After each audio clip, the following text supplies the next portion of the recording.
Ang programang ito ay rated SPG. Striktong patnubay at gabay ng magulang ang kailangan. Maaaring may masiselang tema, lengguwahe, karahasan, sexual, horror o droga na hindi angkop sa mga bata. Bigla ngang dumating itong si Kinito upang iligtas itong si Sir Pepe dahil natawagan naman siya dito ni Giselle at ni RJ at agad naman pinapauwi ng Pilipinas dahil hinihintay nga dito ni Kinito si Sir Pepe sa US at nung malaman dito na kinidnap nga at nawawala ito ay dali-dali siyang umuwi at pinapahanap agad nila ni Giselle ang kanilang papa. Kaya naman natuntun dito ni Kinito ang kinaroroonan dito ni Lolo Pepe at habang naghukay itong si Lolo Pepe sa likod ng bodega ay sakto naman na dumating itong si Kinito at natakot nga ito at sabi pa naman dito ni Lolo Pepe at pasalamat na lamang daw siya ay dumating nga ito doon. Kaya naman hindi na nagpapaalinlangan itong si Kinito at agad naman tinakot itong si Baladya at sinabi pa niya dito na siya na nga ang bahala dito upang matapos na nga itong si Baladya at maparusahan ang sinumang gumawa nito kay Lolo Pepe. Samantalang hindi na nga mapakali itong si Zoe dahil labis ang kanyang pag-aalala dito sa kanyang Lolo Pepe at agad naman na tinawagan nito si Moira at sinabi na hindi na niya kaya ang mga pinagagawa nito at naisip nga dito ni Zoe na magsumbong na lamang at sabihin dito kila Giselle at Annalyn na hawak dito ng kanyang ina itong si Lolo Pepe at hindi naman pwede na sabihin dito na alam ni Lolo Pepe ang tungkol sa DNA dito ni Zoe. Samantalang, agad ngang tinawagan ni Carlos itong si Moira upang sabihin dito na hindi niya dapat dinadamay ang kanyang anak dito sa kanyang ginagawa.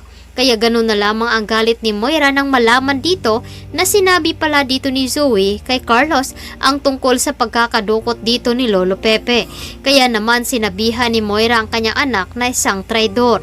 At wala na daw itong pakialam pa sa kanya at sana daw ay hindi na niya ito tinulungan at ganun rin itong si Zoe at sana daw ay hindi nito kinukonsente ang kanyang ina. Hindi daw sana aabot sa ganito. At ito namang si Aling Susan at Chosa ay labis ang pagtataka nung ibinabalita naman dito ni Lynette na tumawag nga itong si Annalyn sa kanya upang ipaalam na may suspitsya sila dito kay Zoe. At ngayon ay nasa Apex nga itong si Annalyn upang makakuha ng maraming ebidensya at makapag-DDN dito kay Zoe at aamin ito sa lahat ng kanyang kasalanan upang matuklasan nila kung saan nga ba naroroon itong si Lolo Pepe.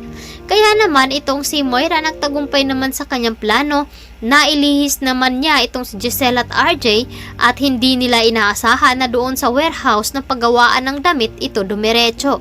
Kaya naman nung pumunta doon itong si Giselle at RJ ay iba pala ang kanilang nakita at ito pala ay inutusan nga dito ni Moira ang isang babae upang magpanggap na wala nga doon ang matanda.